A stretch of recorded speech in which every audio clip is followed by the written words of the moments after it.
Hello everyone, and welcome back to our channel, Forever in Memory. In this video, we'll be honoring American celebrities who have passed away today and in recent days, along with other notable figures from around the world. Before we begin, please show your support by giving this video a like. It really helps the channel. Thank you. And let's get started. The 2nd of October, 2025. Joshua Allen passed away. A man whose name might not have been written in flashing lights, but whose influence reached far beyond the boundaries of his field. Known for his deep intelligence, relentless curiosity, and ability to connect with people on a profoundly human level, Allen built a legacy defined not by fame, but by the quiet power of dedication, resilience, and purpose. Born in the United States in the early 1980s, Joshua grew up in a world of rapid change and limitless possibility. Even as a child, he was driven by a hunger to understand how things worked. Not just machines or technology, but people, societies, and the ideas that shaped them. That curiosity guided him through his early years, leading him to pursue an education rooted in critical thinking and innovation. Those who knew him then remember a young man who was never satisfied with simple answers, always pushing deeper, always questioning, always searching for something more. His early career reflected that same restless energy. Joshua refused to be confined by a single path. He explored different fields, from technology and education to community development and leadership, always seeking ways to create tangible, lasting change. Colleagues admired his ability to see the bigger picture, to anticipate challenges before they appeared, and to inspire those around him with a calm, steady confidence. But his journey was not without setbacks. At several points, projects he poured his heart into failed to meet expectations. Doors that once seemed open suddenly closed. Criticism and doubt followed him, and there were moments when the weight of disappointment threatened to crush his spirit. Yet time and again, Joshua rose to meet those challenges with resilience. He adapted, he learned, and he turned every setback into an opportunity for growth. It was this ability to persevere, to keep moving forward even when the path was unclear, that defined his character more than any professional achievement. Today, as the world says goodbye to Joshua Allen, we do so not just in mourning, but in gratitude. Gratitude for a life that, though too short, was rich with meaning and purpose. Gratitude for the example he set, that true success is not measured by titles or accolades, but by the impact we leave on others. The 1st of October, 2025. Nigel Latta, the renowned New Zealand clinical psychologist, author, and television presenter, passed away, leaving behind a profound legacy in the field of mental health and public education. Known for his ability to translate complex psychological ideas into language everyone could understand, he changed how an entire nation talked about parenting, relationships, and the human mind. Born in Oamaru, New Zealand, Latta grew up fascinated by people, their fears, their dreams, and the hidden forces that shape their behavior. This curiosity led him to study psychology at the University of Otago, where he developed a deep commitment to helping others through understanding rather than judgment. Over the years, he built a respected career as a clinical psychologist, specializing in family therapy and child behavior, and he became a trusted voice for parents and educators alike. But Lotta's influence extended far beyond the therapy room. Through his best-selling books, lectures, and acclaimed television series such as Beyond the Darklands and The Politically Incorrect Parenting Show, he brought psychological insight into living rooms across New Zealand and beyond. His rare gift was blending scientific knowledge with warmth and humor, making even the most difficult conversations about trauma, discipline, or resilience feel accessible and deeply human. He was not afraid to confront society's darker sides, from crime and violence to mental illness and grief. Yet he always returned to one message, that people, no matter how broken, can change and heal. His work reshaped public conversations about mental health and gave countless families tools to understand and support one another. Today, as his voice falls silent, his influence continues to echo in classrooms, living rooms, and counseling rooms across the world. Nigel Lotta's legacy is not just in the pages he wrote or the programs he presented, but in the countless lives he touched and the understanding he brought to a complex world. May his memory continue to guide us toward compassion, curiosity, and the belief that healing is always possible. 2nd October 2025. Lawrence Moten, the celebrated American basketball player and one of the most accomplished shooting guards in collegiate history, passed away, leaving behind a legacy defined by talent, resilience, and an unshakable love for the game. Known to fans as Poetry in Moten, his name became synonymous with grace on the court and determination off it. Born in Washington, D.C., Moten grew up on the city's playground courts, where basketball wasn't just a game, it was a language, a dream, a way forward. From a young age, he stood out not only for his scoring ability, but for his composure and intelligence. That focus carried him to Syracuse University, where he would etch his name into history.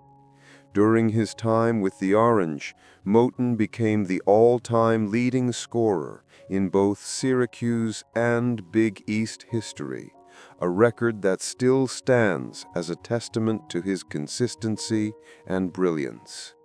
Yet his journey was never just about personal accolades. Despite going undrafted in the National Basketball Association, Moten refused to let that setback define him.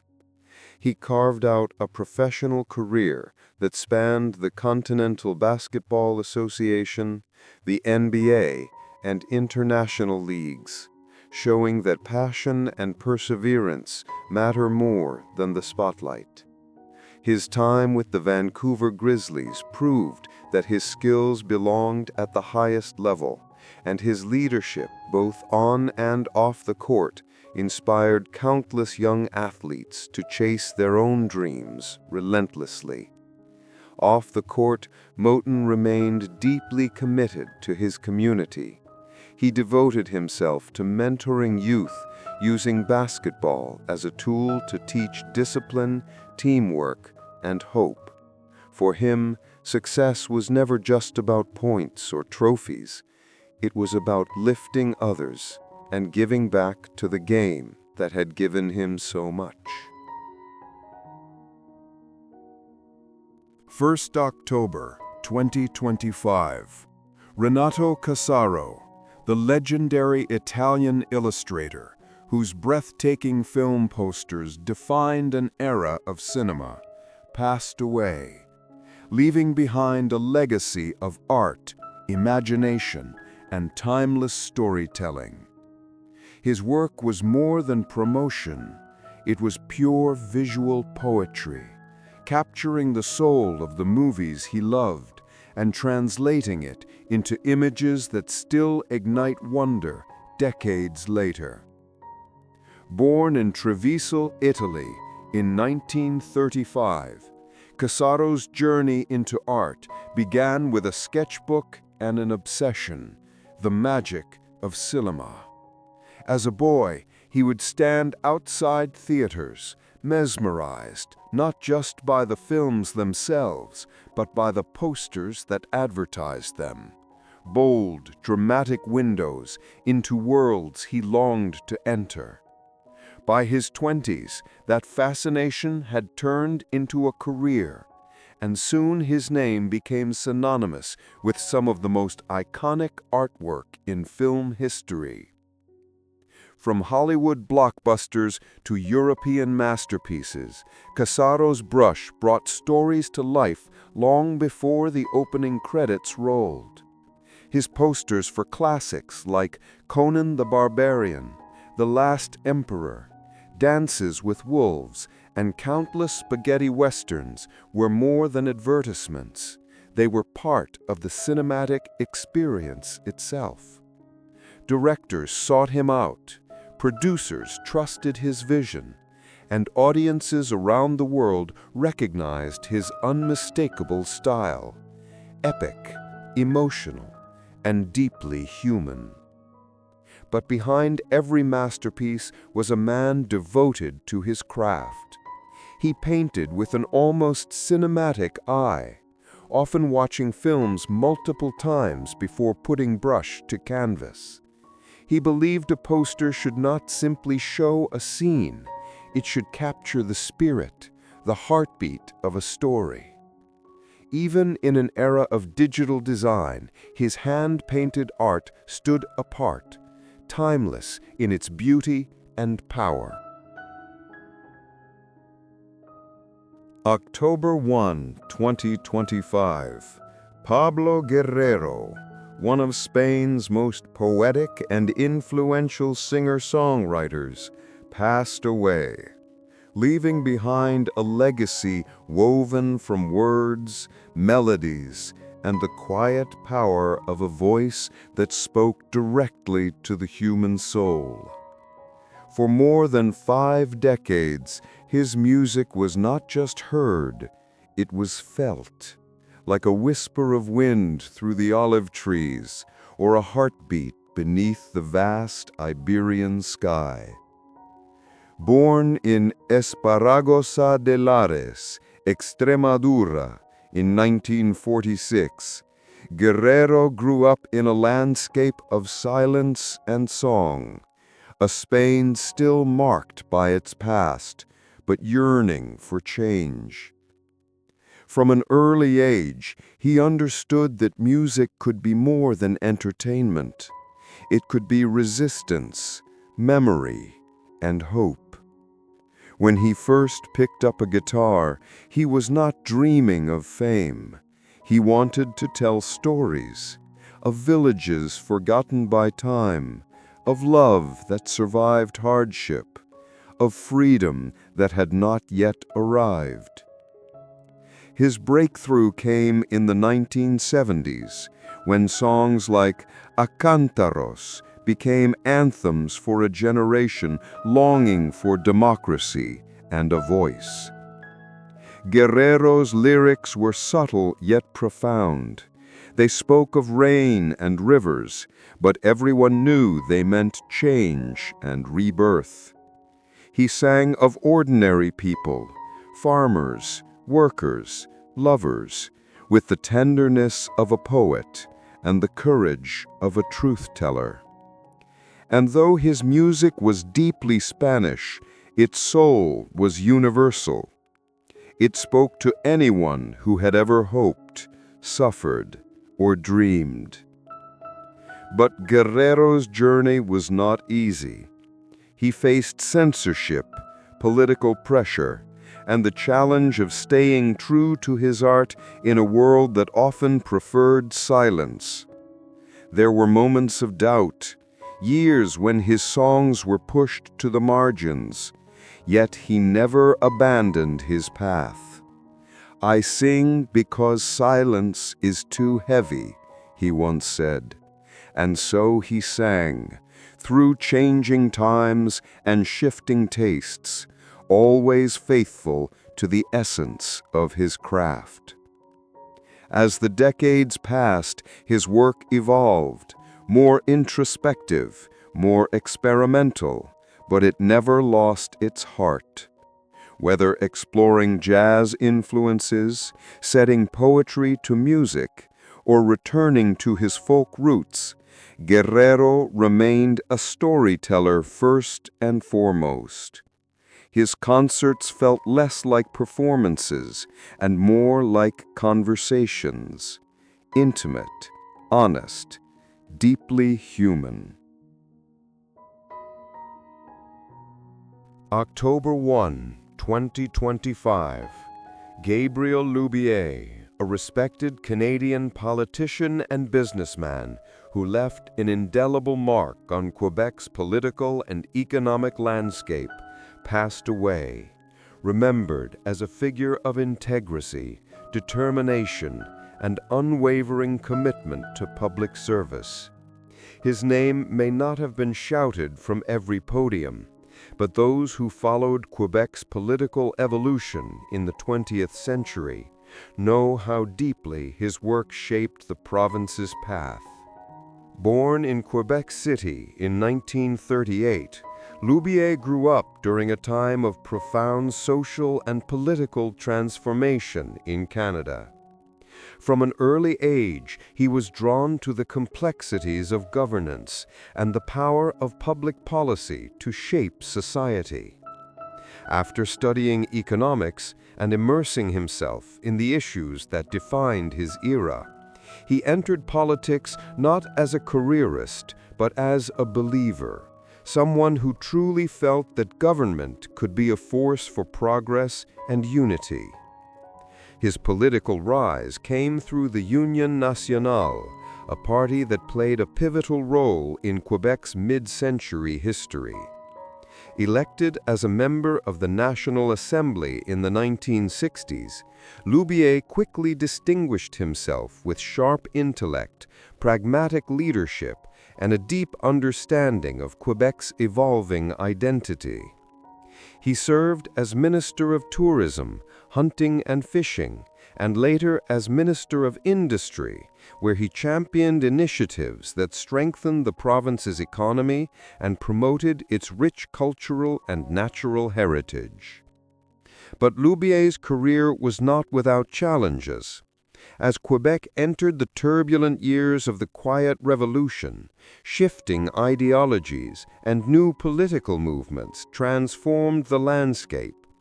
He navigated those changes with dignity and purpose, often serving as a bridge between tradition and progress, someone who understood the importance of preserving cultural identity while embracing modernization.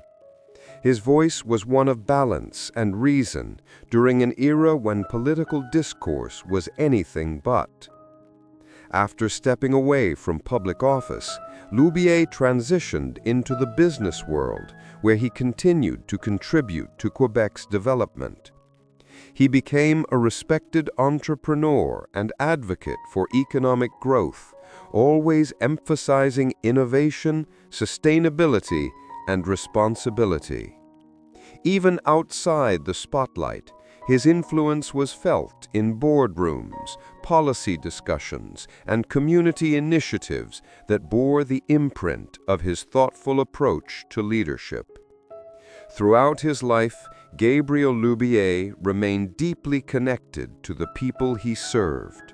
Colleagues and citizens alike remembered him as a man who listened more than he spoke, who valued consensus over conflict, and who believed that politics, at its best, was about improving lives.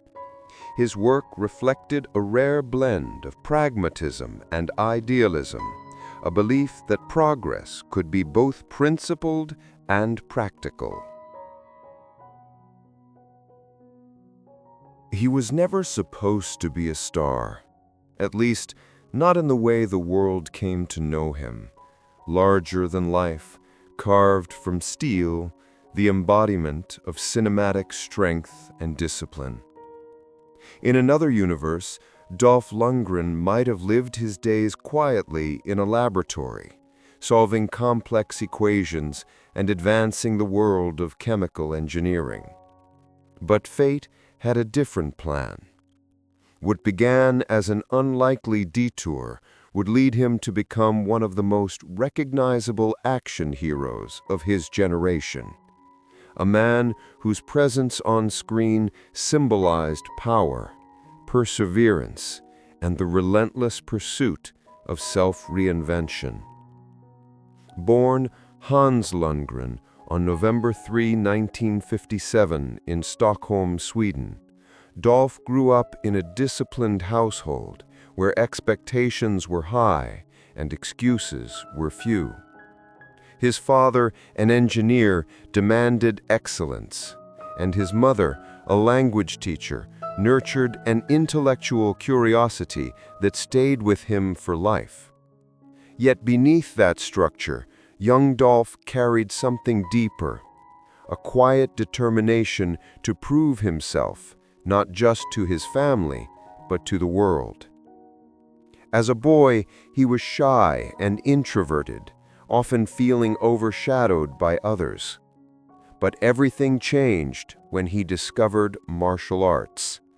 The discipline, the focus, the demand for both physical and mental strength, it became more than a hobby. It was a way of life. He poured himself into training, rising through the ranks of karate and eventually representing Sweden internationally. The sport gave him more than medals. It gave him confidence, purpose, and a sense of identity. Academically, he was just as formidable. Dolph excelled in the sciences and earned a degree in chemical engineering from the Royal Institute of Technology, before receiving a master's degree from the University of Sydney. His intellect was matched only by his ambition, and when he won a prestigious Fulbright scholarship to the Massachusetts Institute of Technology, his future seemed clear.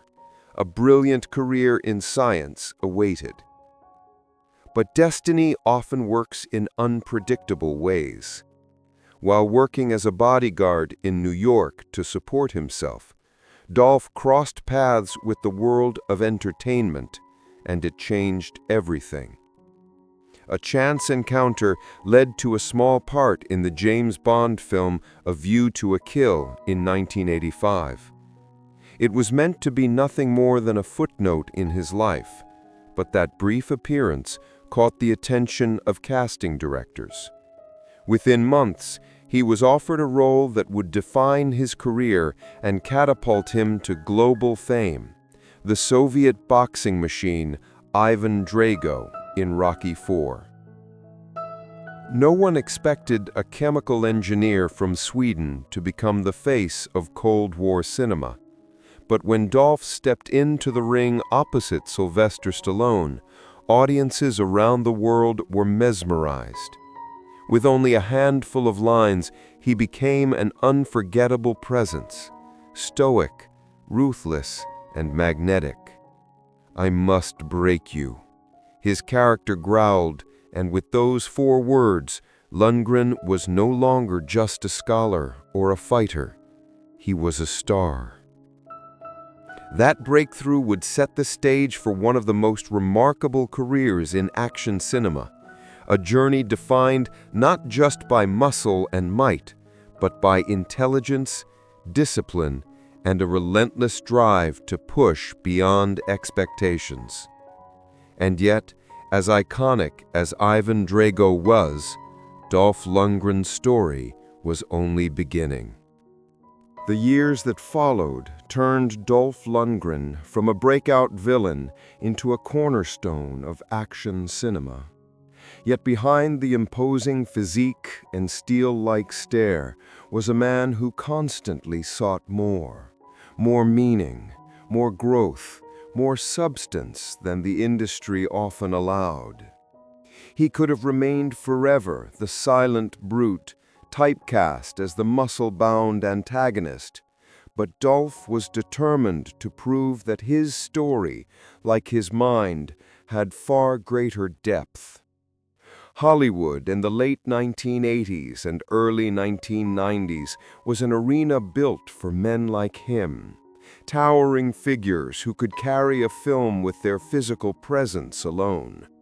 He embraced that world wholeheartedly, taking on leading roles in movies like Masters of the Universe, 1987, where he stepped into the role of He-Man, and The Punisher, 1989, portraying Marvel's iconic anti-hero long before superhero films dominated the box office.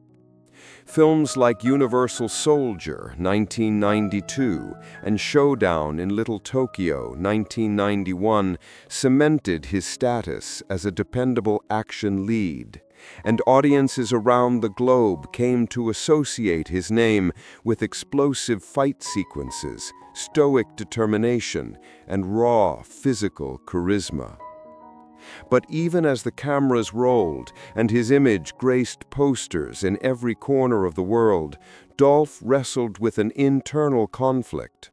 The man who had once dreamed of a career in science now found himself fighting a different kind of battle, one against typecasting, creative stagnation, and the expectations that Hollywood placed upon him.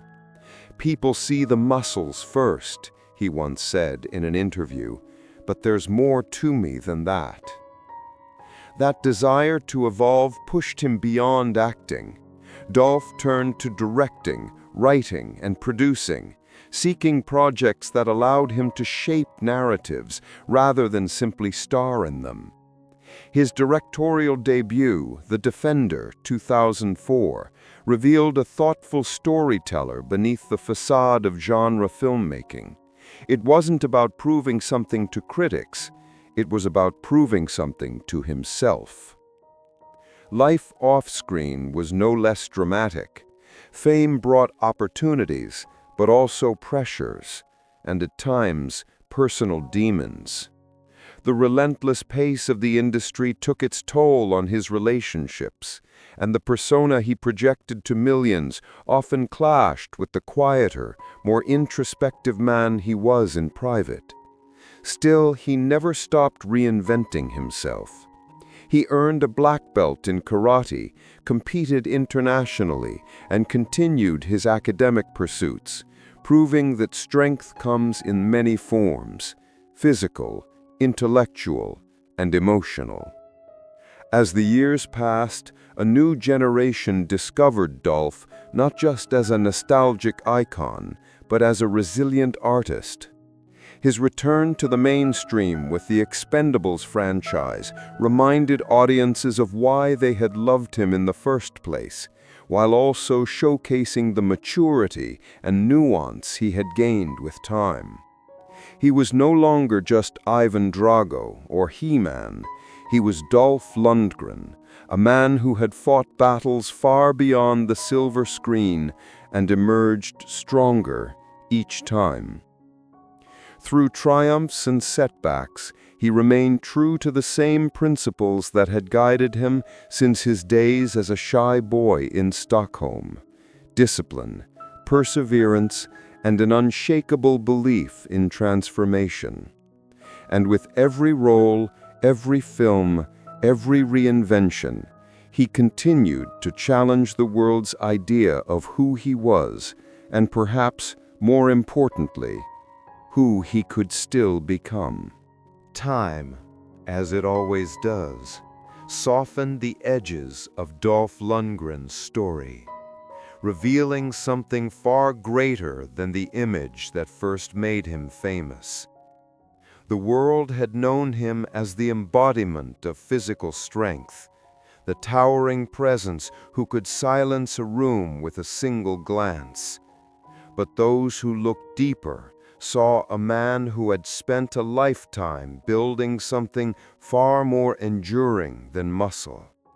He had built resilience, wisdom, and a quiet understanding of what it means to grow, to fall, and to rise again. In the later chapters of his life, Dolph embraced the kind of roles that mirrored his own evolution: mentors, leaders, fathers, men haunted by the choices of their past, yet still determined to do good. It was no longer about proving himself in the arena of box office numbers or critical acclaim. It was about telling stories that mattered, about leaving behind fragments of truth hidden within the spectacle of cinema.